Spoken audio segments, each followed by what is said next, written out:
patriotism, faith, national unity, education, fiscal responsibility, civility, the values that define America.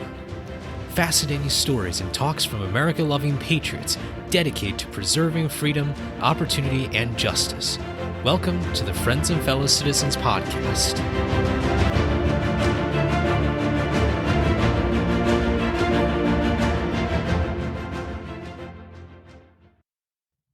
Hello everyone and welcome to episode 153 of Friends and Fellow Citizens. I'm your host, Sherman. As always, thank you all so much for joining me for this solo episode. This is the last solo episode before the 2024 presidential election. Whether you're listening to this in 2024 or any other year afterwards, hope you enjoy this episode about a figure who I think should deserve a lot more recognition, regardless of people's own political and policy views. Before we get into our content, if you enjoyed this episode and this show, make sure to subscribe on your favorite podcast app. You can also subscribe to our email list to get notifications right to your inbox. And always a big thank you to our Patreon supporters. They are the best, and I just cannot appreciate enough of what they do to keep this podcast going. We recently had a new update for Patreon membership and includes new benefits as well as more benefits regarding mugs. We are super excited for a new brand shipment of Friends and Fellow Citizens mugs coming in. If you want to learn how to get yours, you can check out the link down in the show notes below on all the list of different ways to support our Patreon. I really thank you so much in advance for considering to join us. Before we get to our main content, it is hard to believe that we have hit 4 years of Friends and Fellow Citizens. I could not have done it without the help of all these amazing guests since episode 1. But this episode, I'd like to recognize the 12 guests who were on this podcast for the past year. So as a tradition on Friends and Fellow Citizens, I would like to play a little compilation of just some of the highlights of our amazing interview guests from 2023 to 2024. Even though scholars like myself and theorists like myself love him because he's such a profound thinker, he was also a very savvy politician, in particular a legislator. He was not necessarily a great executive, but he was a great legislator. And some of his contemporaries in the Constitutional Convention said that Madison always stepped forward as the best informed man on any point in debate. I got into college that first semester and I had my eyes opened up. I realized that there are indeed more than 2 nuclear power plants in all of America. I learned that my dad's alive today because of nuclear medicine. And that really just was a big wake-up call for me in terms of, okay, this science that we all feared so much is all around us, impacting us in our everyday lives. Yet we don't know it and we don't embrace it. So imagine if we did embrace it, if we accepted this science and actually explored it with its fullest extent, what amount of positivity it could do for the community around us. The scientists say that if we implemented natural climate solutions effectively, we could capture about 30% of the emissions that we need to hit our climate goals. 30% just by planting trees, by having more regenerative agriculture, by restoring our shorelines and, having more mangroves on the coast to help with erosion, those sort of things, using nature to fight climate change. It's fascinating because from the swamp mentality, there's this idea that it's kind of just hurting the relationships on the way up. Like, why wouldn't you screw people over to get to your next job? And I have this motto that you have to be careful with the relationships that you build on the way up because you're going to see them on the way down. It is better to talk things out, resolve it peacefully, than to go to war.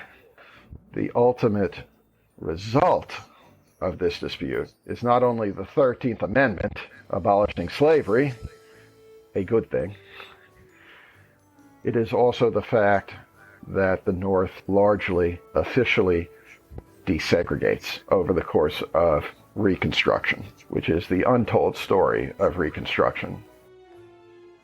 I vividly remember one night trying to get home from work to my apartment that without traffic was about 12 to 15 minutes away from my office. It took me 3 hours to get home. I was a big math and science girl growing up, so I think that somewhere my love of those things and my love of people and community and public service kind of merged. I left here for Western Ukraine in the early March when Russians shelled the major Holocaust memorial site in the Kiev center. So that was another, manifestation of how surreal and how contradictory this whole narrative about denazifying Ukraine sounded.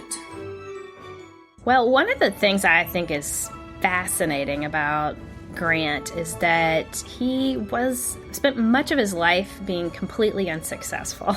And it turns out he is a very, very good military leader. It's just not something that people would have known about him. So it is interesting, I think, that if there hadn't been the Civil War, would Grant have been completely lost to posterity? And I think he might have been, actually, not because he wasn't good at things, but because it took this terrible war to make use of these skills that nobody, probably including himself, knew that he had. Americans had a positive view of China, and that has now gone away. That has obviously gone away, and that affects politics too. So Trump put tariffs on Chinese goods, and Biden has kept those. He would probably, in all likelihood, not have done that on his own, but the tariffs are there, and he believes it would be politically disadvantageous to remove them. That is how I would define the role of the public on China, that it shifts over time and it impedes and it narrows what the president's options are in a given period of time. Everybody can go and look on a piece of paper and have things checked off. At the end of the day, if you're going to hire somebody eventually, you want to hire somebody that you either know or somebody that knows them. So as an intern, I think it's super important to just be willing, without complaining, to just observe that bottom level. And sometimes that bottom level is just starting a conversation. And sometimes that conversation starts with just watching. I also think a lack of understanding about the technical issues is definitely part of a problem. When we're talking about data privacy and even AI regulation specifically, I think there's a lot of unknown about how the technology works, but there's a lot of fear over how the technology works. We see that people are very happy to use the force of government to do things that they want. And then they tend to only want government to be restrained when it starts doing things that they don't want. I was 10 years old when 9/11 happened.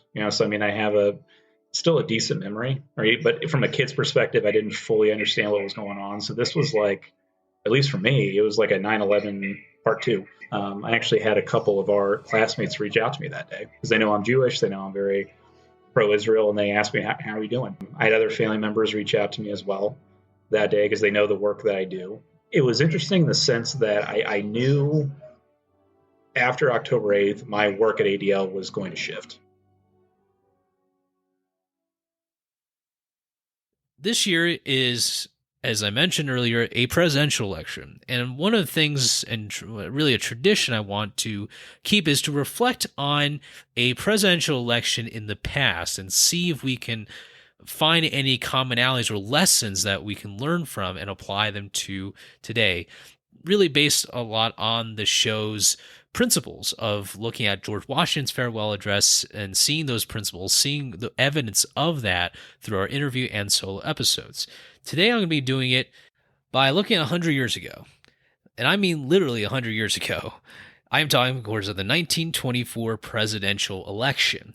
Now, if I were to give you the full context of how and why the 1924 election occurred, this episode would probably take quite a few hours. So for the sake of brevity, I'm just going to give you a quick background into one of these candidates who I think we can all learn from, regardless of people's partisan affiliation and political views.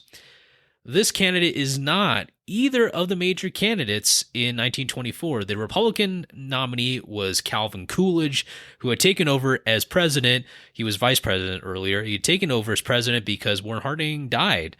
And Coolidge was very much supported by his party.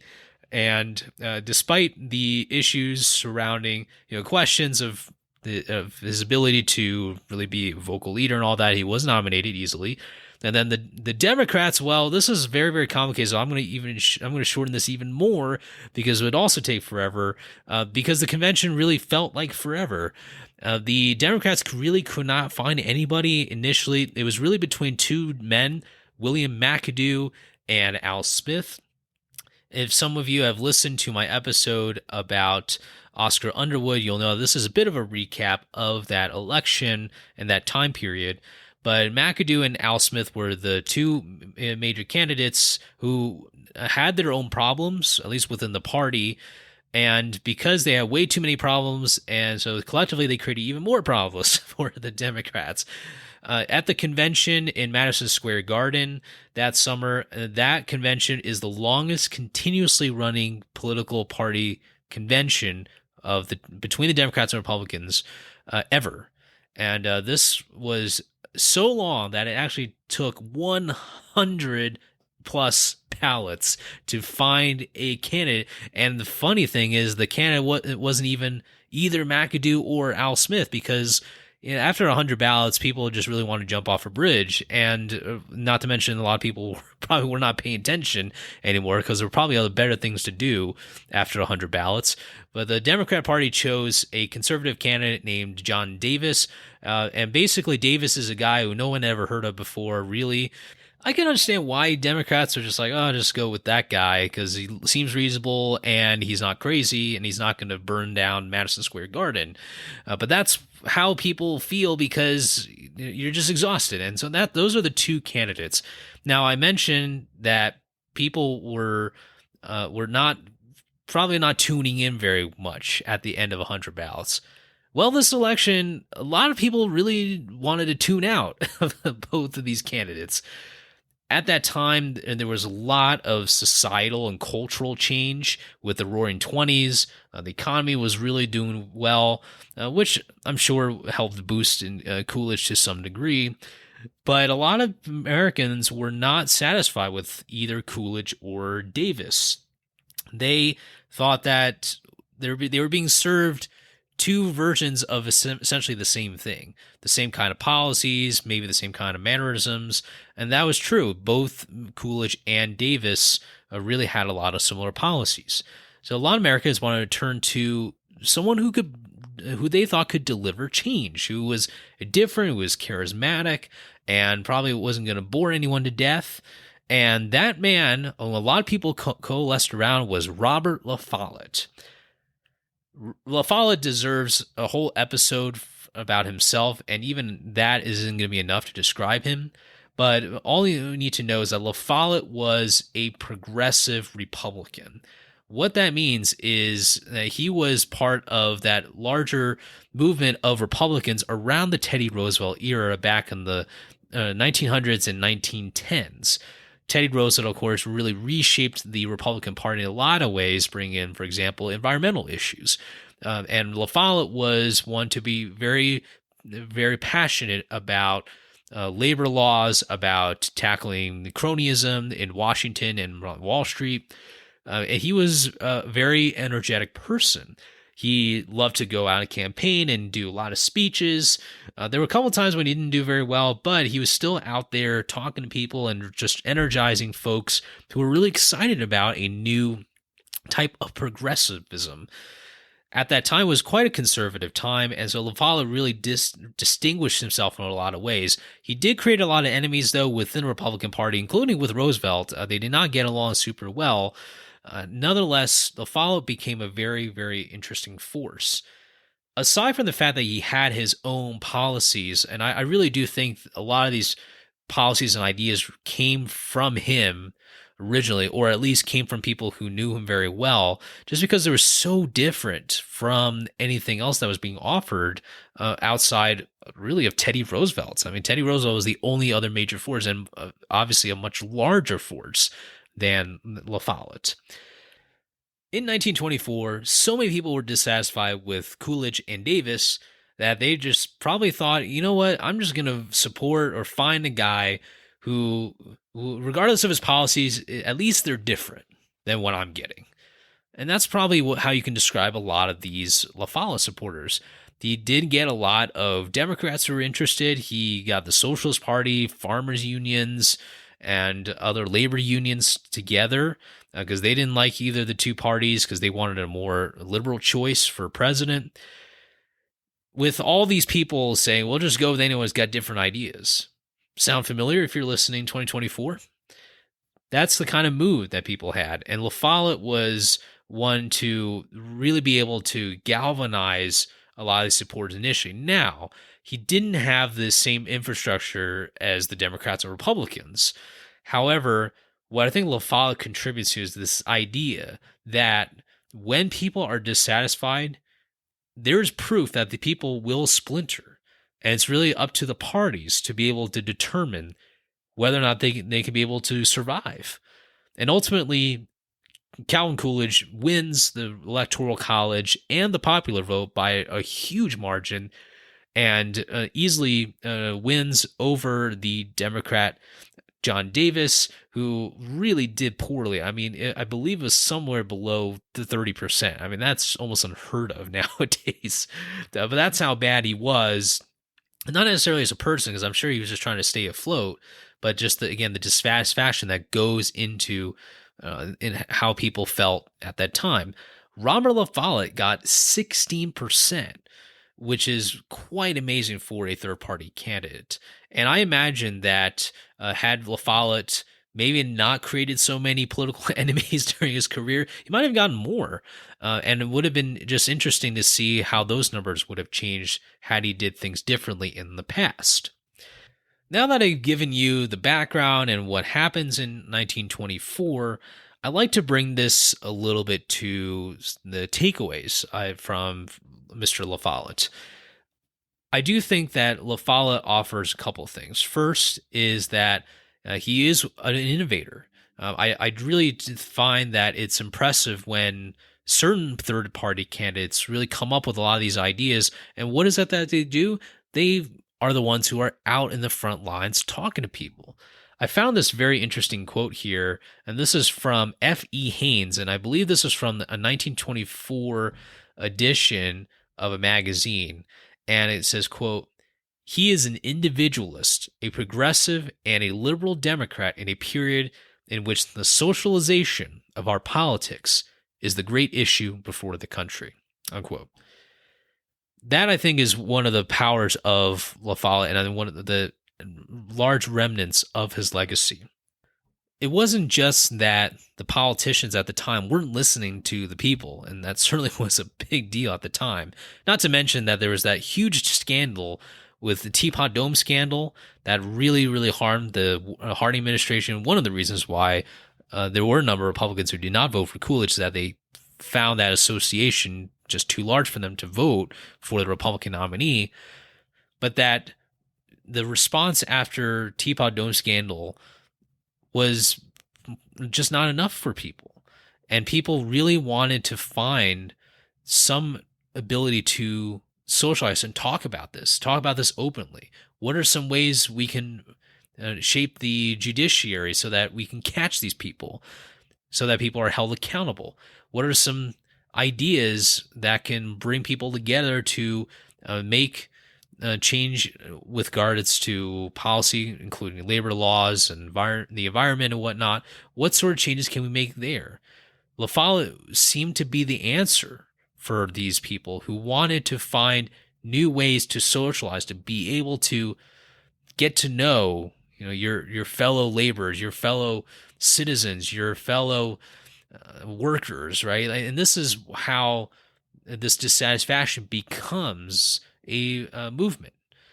But the other, probably less obvious element of La Follette, other than the policies, is the idea that he is very much proposing real solutions. And whether we agree or disagree with those solutions, these are things that he is claiming that he's standing for. He's standing for certain laws. He's standing for tackling the corruption and changing some of these laws, maybe regarding on taxation, on others.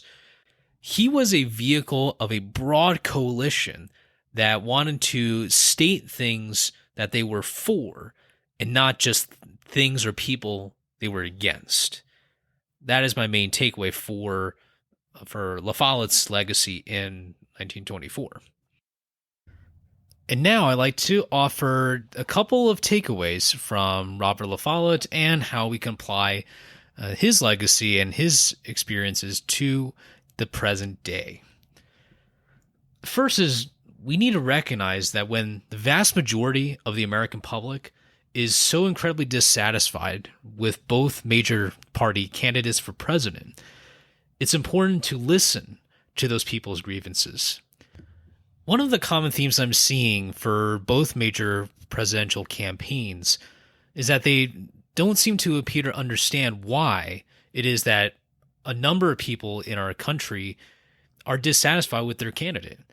It's not to say that those people can't advocate for their policies or their platform, but by recognizing the problem first and figuring out ways to address those grievances, or at least try and reassure those who have serious doubts, particularly those who may be in their own party, I find that would be a much better approach to making a more convincing argument for why people should vote for their candidate. Too often you hear one side saying that only my candidate will be able to deliver all these promises, and the other candidate can't. And that maybe that's true. But what is not being addressed, and this is really going into why La Follette, I think, was more successful than people expected, is that a lot of people simply did not like both candidates, and whatever the candidates did, both Coolidge and Davis, clearly wasn't enough for about 20% of the population. That's a huge, huge chunk of the electorate. And now, while it is in 1924, and there have been plenty of elections when the electorate was largely very dissatisfied with both choices, my concern is that this leads to some of the problems that are related to Democratic backsliding, whether it's people who don't want to accept the results of a fair election, whether it's people who resort to even worse actions that result in violence and more division, whether it's people engaging in activity that harms our discourse. Just recently, 2 months ago, we had a major presidential candidate and a former president almost get shot and killed in Pennsylvania. What more evidence does our population need to understand that our leaders need to do a better job of reassuring grievances and, at the very minimum, acknowledge that there is a problem, with people who are not satisfied with both candidates? However, both candidates' approach that is, of course, up to be determined. But it will be interesting to look back at this episode to see if one of these candidates is able to alleviate those concerns, both not only to independents, but also to members of their own party as well. We are coming from a time where in July 2024, and this was polled at the time when Joe Biden was the presumptive Democratic nominee, but we're coming from a place where 63% of those polled in a Pew Research poll from 7,700 registered voters saying that they would describe both major party candidates as, quote, embarrassing, with 87% saying their campaign does not make them feel proud of the country, and that 76% don't think that the candidates are focused on important policy debates. Hopefully these numbers have improved, but this is certainly one to to reflect on a bit. And I've just think a lot about that 1924 election, even though with Coolidge becoming president ultimately led to quite a successful few years for him. But that dissatisfaction really came about in 1932, but just on the Republican side, when Herbert Hoover and the Republicans were not able to turn the economy around after the crash of 1929. I certainly don't think he would have had much of a chance anyway, even if 1924 was performed a little bit better on the Republican candidate and ticket side. Nevertheless, it just shows that performance is incredibly important, and it certainly affects the way that people view both candidates on a satisfaction level. The second point I like to make is partisanship is real in American politics. We can't deny it. But there is a broader coalition beyond the parties. I believe Robert La Follette shows us that there is that broad coalition. As one of the more successful third-party candidates in American history, La Follette shows that there truly is a broad coalition, even 100 years ago.